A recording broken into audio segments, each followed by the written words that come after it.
kesulitan Mbak Nia pada waktu itu adalah Mbak Nia kalau diajak bicara itu dulu ya, senengannya itu kayak punya pikiran sendiri. Sehingga pada saat saya ngomong waktu itu ya Mbak Nia setengah-setengahnya mengerti tapi setengahnya itu ngalamun.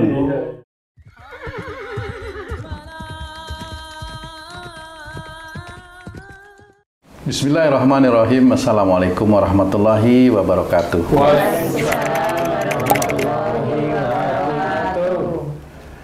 Sahabat beriman dimanapun berada, alhamdulillah kita berjumpa lagi di Ustadz Danu Official Channel. Semoga kita selalu dalam lindungan Allah Subhanahu wa Ta'ala. Amin. Amin. Di video kali ini kita akan ngaji lagi bersama guru kita semua, Pak Ustadz Danu. Assalamualaikum Pak Ustadz. Waalaikumsalam warahmatullahi wabarakatuh. Amin ya rabbal alamin. Dan saya ditemani oleh sahabat saya Bang Jainuddin. Assalamualaikum Bang Jain. Waalaikumsalam Pak Tung. Sehat Pak Tung ya? Alhamdulillah. Ketemu lagi kita nih. Amin. Ada yang beda tapi ya? Ada yang beda. Sahabat beriman dimanapun berada, kali ini kami kedatangan tamu Mbak Yusniah dari Wonogiri bersama ayah dan ibundanya.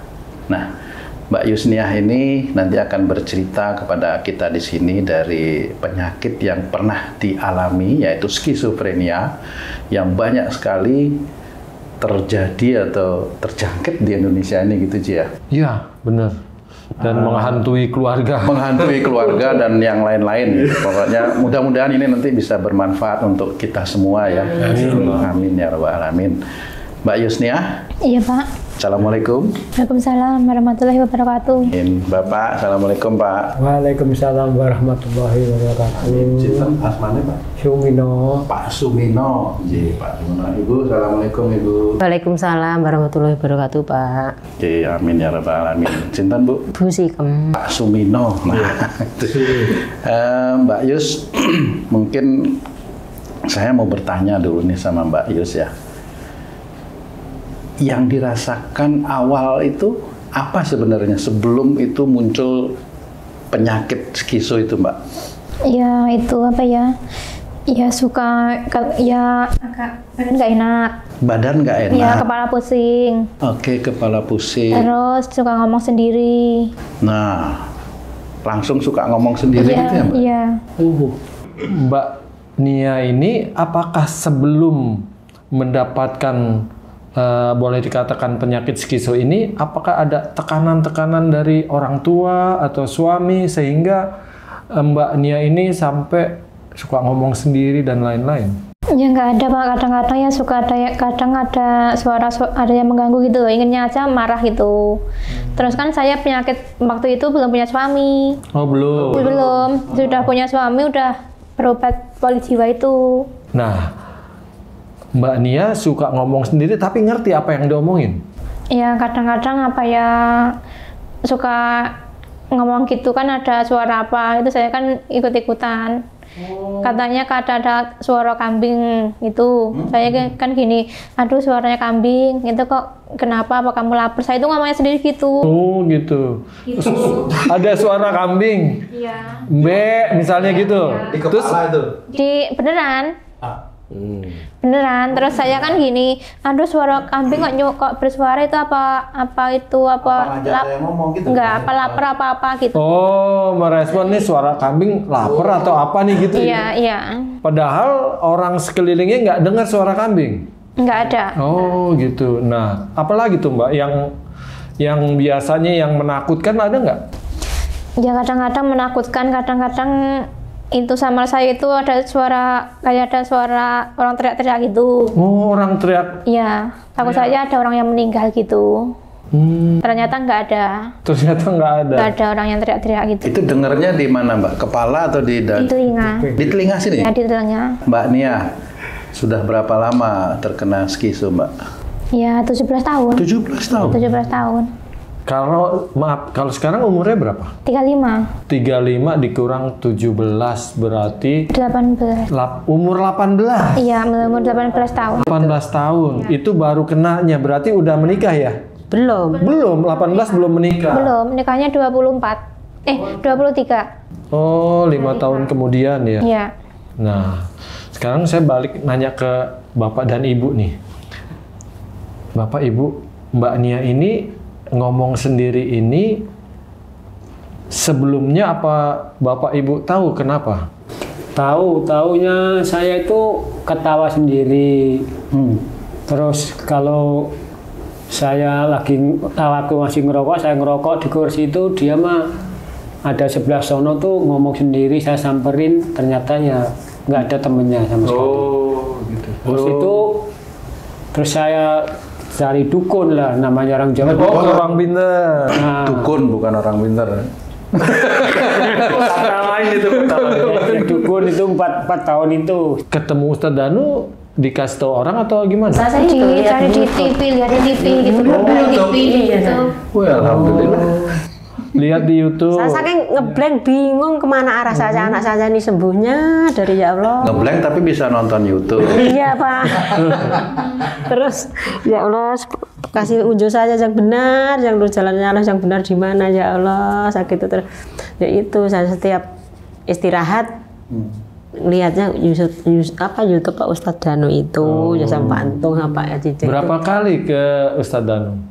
Udah 2 kali ini. Udah 2 kali Iya. ini. Kalau YouTube memang saya hampir tiap hari. Oh, nonton. Iya, nonton. Terus hubungannya YouTube ada dengan Mbak Yusnia, ada sesuatu manfaat yang bisa langsung? Ya kemungkinan anak saya kalau bawa ke sini mudah-mudahan Allah memberi kemudahan bisa tercabut gitu. penyakitnya. Oh. Soalnya saya sudah tak rasa tuh pengetahuan saya udah tepung gitu. Tepung apa? Kemana-mana udah Itu bahan mie. udah tak samperin kok begitu-begitu terus. Oh, gitu nggak loh, ada Pak. perubahan. Iya. Nah, berapa waktu yang lalu ketemu Ustadz Danu yang pertama?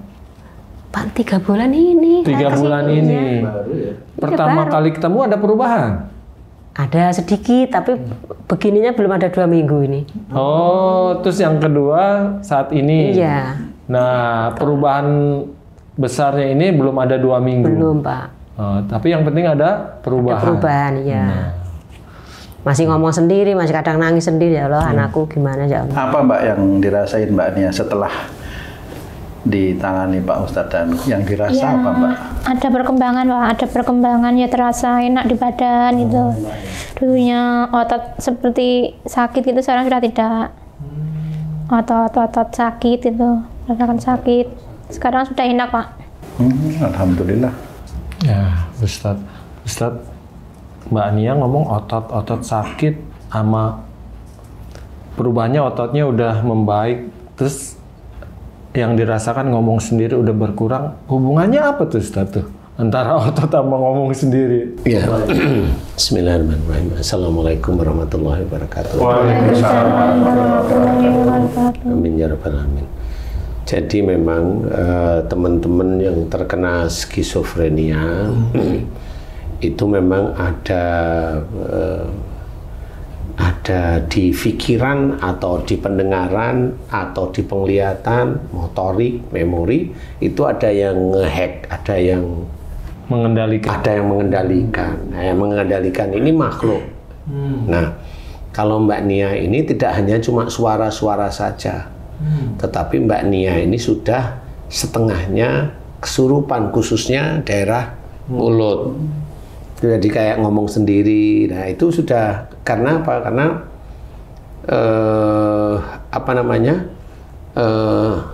Mbak Nia punya kelemahan satu. Dulu sebelum Mbak Nia itu kasus seperti ini, Mbak Nia itu seneng melamun. Seneng melamun sendiri, melamun sendiri, nyantai gitu. Emosi ya, emosi tinggi melamun, mikir sendiri. Yang paling banyak itu mikir sendiri. Nah, pada saat seseorang, nggak cuma Mbak Nia, kalau senengannya mikir sendiri dan tidak ada perencanaan tentang kehidupan kedepannya, biasanya makhluk yang namanya jin, termasuk Dajjal itu masuk ke dalam otak manusia, termasuk ke Mbak Nia. Jadi jin dan Dajjal itu menguasai. Makanya orang yang skizo itu ada suara lain, suaranya macam-macam. Nah, kalau Mbak Nia yang paling banyak itu adalah gergaji sama sound system. Jadi suara musik. Kalau ada orang ngantenan itu kan nggak ada sound atau apa, suara-suara musik itu. Nah itu insya Allah karena memang suara gergaji itu memang akan menjadikan Mbak Nia itu emosi, ya emosi. Kalau soundnya sendiri ada dua kemungkinan waktu itu saya tangani. Sound itu adalah bisa menjadikan emosi atau Mbak Nia pengennya seneng, pengennya itu seneng. Tergantung musiknya nih. Sebenarnya bukan, itu kan ini ya, itu kan cara Allah memberikan tahu aja sebenarnya. Jadi umpamanya kalau Mbak Nia itu kalau dengar musik seneng ya barangkali yang disenengin itu musik ya, di telinganya itu kedengaran musik. Nah, di titik itulah sebenarnya jin itu tidak cuma masuk di dalam kepala seseorang, tapi masuk ke dada, masuk ke jantung, masuk ke ulu hati atau ke hati, masuk juga ke punggung, ke daerah leher belakang. Kepala ini penuh rasanya, begitu ya Mbak Nia ya? Iya. Kepala itu penuh, jadi mikir itu tidak bisa. Nah insya Allah itulah yang ditongkrongi oleh para jin dan dajjal. Sehingga pada saat Mbak Nia itu berobat ke rumah sakit jiwa itu ya dikasih obat penenang, kasih obat penenang itu aja. Tapi sampai waktunya, sampai ketemu sama saya itu masih suara itu masih tetepan. Cuma alhamdulillah pada saat saya memberikan gambaran, alhamdulillah Mbak Nia itu mengerti yang saya maksud, mengerti, kemudian belajar jangan begitu lagi, insya Allah mau istilahnya, insya Allah mau, kemudian berusaha. Karena kondisi Mbak Nia itu karena Mbak Nia gini, kesulitan Mbak Nia pada waktu itu adalah Mbak Nia kalau diajak bicara itu dulu ya, senengannya itu kayak punya pikiran sendiri. Sehingga pada saat saya ngomong waktu itu ya Mbak Nia setengah-setengahnya mengerti tapi setengahnya itu ngalamun. Begitu aja. Sulit komunikasi ya? Iya, waktu dulu karena sulit ya. Ngobrol itu sulit sih. Sulit sekali. Hanya cuma ngeliatin gini, tengok-tengok gini, sulit sekali. Nggak fokus deh ya? Nggak pernah bisa fokus. Nah, alhamdulillah sekarang bisa bicara itu alhamdulillah. Iya. Makanya kalau Ibu tadi bilang baru 2 minggu, nah titik itulah sebenarnya Allah mengizinkan Mbak Nia itu lebih apa istilahnya cenderung kesembuhannya itu sudah di depan mata ceritanya. Jadi ini sebenarnya semuanya dari Allah. Karena apa? Insya Allah ikhtiarnya Mbak Nia mengerti, mau, jangan lakukan itu ya, ngalamun belajar untuk tidak. Kemudian belajar untuk kalau diajak bicara sama orang itu fokus. Nah itu baru proses belajar. Kemudian juga dibantu oleh doa Pak Sumino sama Ibu Sumikem, ya Bu, Sikem Ibu Sikem, Sumino sama Sumikem, Sumino sama Bu Sikem. Nah dari doa-doa beliau ini, alhamdulillah Allah mengizinkan untuk Mbak Nia itu mulai membaik. Suara gergajinya alhamdulillah sudah tidak ada. Sudah tidak ada. Kemudian suara sound sudah tidak. Tinggal nunggu mau bikin suara sendiri. Nanti apa? Rekaman. Bukan. Mau kalau nikahan kan kan ada sound biasanya kalau. Oh, sebentar lagi mau nikah nih. Iya, mudah-mudahan. Ya, Allah mengizinkan nikah. Mau pengen nikah lagi, Mbak? Ya, nggak tahu. Insya Allah. Loh kok nggak tahu Insya Allah, Pak. Insya Allah. Insya Allah jawabannya Insya Allah. Ya. Kalau Allah mengizinkan. Insya Allah seperti itu, Ci. Jadi Iya, Pak. berhubungan antara psikis sama otot-otot tubuh itu seperti itu. Jadi semua otot tubuhnya Mbak Nia atau siapapun orang yang kasusnya mirip-mirip Mbak Nia, otot tubuh itu dikuasai oleh jin.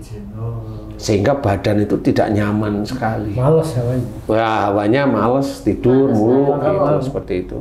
Ngantuan, tidur, seperti itu. Nah, saya mau nanya Pak Ustadz nih. Pak Ustadz biasanya kan orang skizo itu mendengar bisikan suruh ini, suruh itu. Tapi mbaknya enggak seperti itu. Itu ada bedanya Pak Ustadz? Tingkat keskisoannya itu Pak? Enggak, itu tergantung cara berpikir aja. Kalau mamanya Mbak Nia ini kan tipikalnya kalau digrisini itu diapain ya? Diganggu itu marah. Oh, digangguin. Biasanya marah lah. Marah itu walaupun marahnya nggak harus keluar ya, atau keluar sama aja. Intinya nggak suka diganggu. Jadi pinginnya diem aja gitu. Apakah penyakit skizo bisa menurun, Pak Ustadz? Kalau menurun enggak, insya Allah enggak. Secara psikis ya, karena cuma mentalnya dari orang tuanya bisa nurun. Mentalnya dulu, bukan penyakitnya nih. Mentalnya bisa. Jadi umpamanya kalau Mbak Nia ini orangnya memang introvert, pendiam, jarang mau cerita. Kemudian emosinya tinggi, kemudian melamun. Nah, titik-titik ini kan lemah. Oh, itu yang bisa turun, Pak Ustadz. Nah, itu bisa turun ke anak. Nah, nanti kalau anaknya ada masalah, ya mirip. Jadi bukan skizofrenianya atau halusinasinya yang nurun, bukan. Berarti supaya nggak nurun harus berubah. Harus berubah. Salah satu perubahan adalah yaitu belajar agama dengan baik sehingga tahu. Belajar agama dengan baik sehingga tahu, sehingga juga belajar untuk tidak melamun lagi, tidak emosional, tidak macam-macam yang dilarang oleh Allah Ta'ala itu belajar untuk tidak dikerjakan. Jadi insya Allah anaknya nanti kan bisa ndak skizo, insya Allah seperti itu. Nah, mudah-mudahan cerita dari Mbak Nia, Pak Sumio, mudah-mudahan bisa menjadi manfaat bagi diri kita. Cara doanya juga ringan, nggak terlalu sulit, karena skizo saya pernah ngajarkan doa-doa untuk skizo itu gimana, untuk menganalisa bagaimana juga ada. Jadi kasus di Mbak Nia ini beda, karena biasanya skizo itu ada omongan, tapi di Mbak Nia malah gergaji suara. Nyeng gitu ya? Nah, iya nyeng, saya tahu maksudnya. Jadi nggak pernah ngomong tapi suara gergaji itu ngerti ya, bukan sing serok, serek, bukan. Tapi yang nyeng. Tapi ngerti Mbak Nia itu suara gergaji? Tahu kalau di desa itu kan sering motong kayu kan pakai senso ya. Itu sebenarnya ganggu. Nah itu kalau denger kan emosinya kuat biasanya, maunya marah. Nah sebenarnya bunyi senso itu sendiri terjadi karena Mbak Nia itu mudah sekali emosi seperti itu dan nggak mau diganggu sama Allah Ta'ala, ya dimasukkanlah senso tersebut di telinga sama suara apa tadi? Son, ya seperti itu. Suara kambing gimana? Suara kambing itu ya gitu tiba-tiba ada diajak ngomong kali kambingnya lapar, tapi memang nggak bisa disalahin sih. Alhamdulillah memang setelah ketemu obrolannya nyambung bener, alhamdulillah nyambung, sangat nyambung sekali. Jadi kayak Haji J sama saya seperti itu. Iya. Seperti itu sih. Alhamdulillah nyambung. Seneng saya. Seneng alhamdulillah. Dan memang Ibu tadi cerita ya sekitar 2 minggu. Hari ini mulai membaik kuat sekali. Alhamdulillah. Insya Allah. Makanya tadi sempat ada tambahan doa lagi apa? Kalau bisa dapat jodohnya, dipercepat gitu. Oh iya. Ya, alhamdulillah. Nah, mudah-mudahan ini bisa manfaat bagi teman-teman beriman semuanya ya. Wallahu a'lam. Alhamdulillah. Terima kasih banyak Pak Ustadz penjelasannya. Mbak Nia, terima kasih ya kedatangannya. Bapak, Ibu, terima kasih banyak. Terima kasih atas pertolongannya. Ya, amin. Sahabat beriman dimanapun berada, alhamdulillah ya, mudah-mudahan tayangan kami kali ini bisa banyak manfaat untuk kita semua, khususnya bagi sahabat beriman yang kalau ada menderita skizofrenia ya. Mudah-mudahan ini semua manfaat. Sampai jumpa di video kami yang lain. Wassalamualaikum warahmatullahi wabarakatuh. Waalaikumsalam warahmatullahi wabarakatuh. Alhamdulillah. Pak matur nuwun, Mbak. Nggih. Bu, matur nuwun. Ibu. Iya. Alhamdulillah. Monggo tunjuk, monggo.